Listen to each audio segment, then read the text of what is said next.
सध्या वातावरणात होत असलेल्या सातत्यपूर्ण बदलांचा मोठा फटका द्राक्ष शेतीला बसत असल्याची निफाड आणि येवला परिसरात स्पष्टपणे दिसून येत आहे।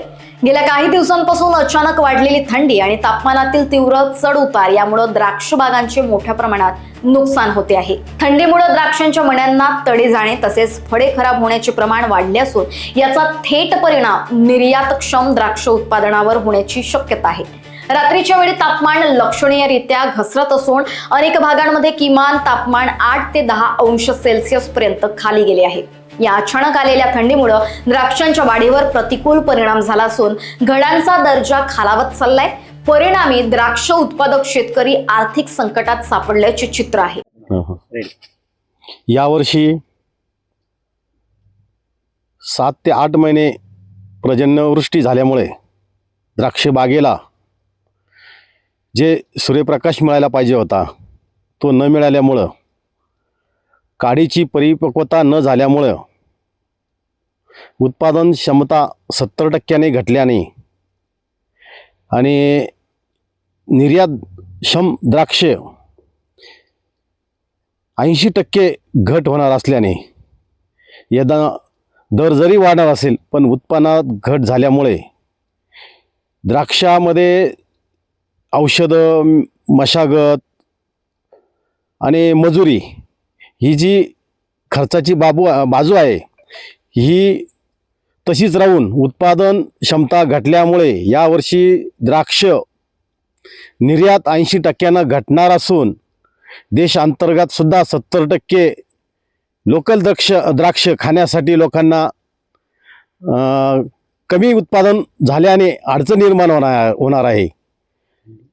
तरी शासनाने क्रॉप कव्हर सारखे अतिवृष्टीसाठी याला 100% अनुदान देऊन पुढील काळात हा जर उपाययोजना केली तरच भवितव्य द्राक्ष उत्पादक हा या स्पर्धेमध्ये टिकाव धरू शकेल।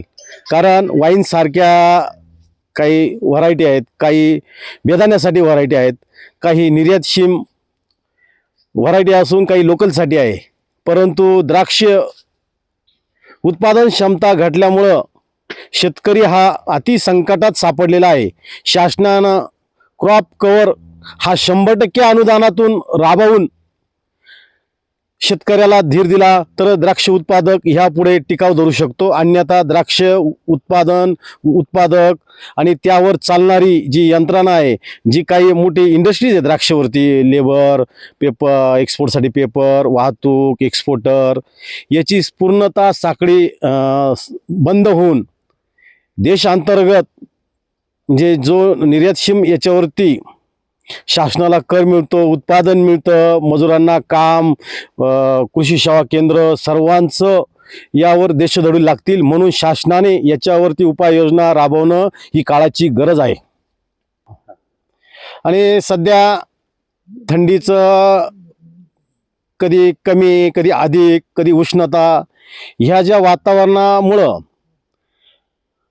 ह्या मणी आहे द्राक्षाचे, याला शुगर म्हणजे साखर उतरताना क्रॅक जाणं, याच्यावरती धुई याने एक्सपोर्ट द्राक्षावरती असे काही धव पडून त्याची चीर म्हणजे त्याला निर्यात होऊ शकत नाही अशा द्राक्ष घड निर्माण झाले आहे। म्हणून ही समस्या एक्सपोर्टरसाठी अत्यंत भयानक स्थिती निर्माण झाली आहे। लोकवाहिनी मीडियाकरिता ब्युरो रिपोर्ट, नाशिक।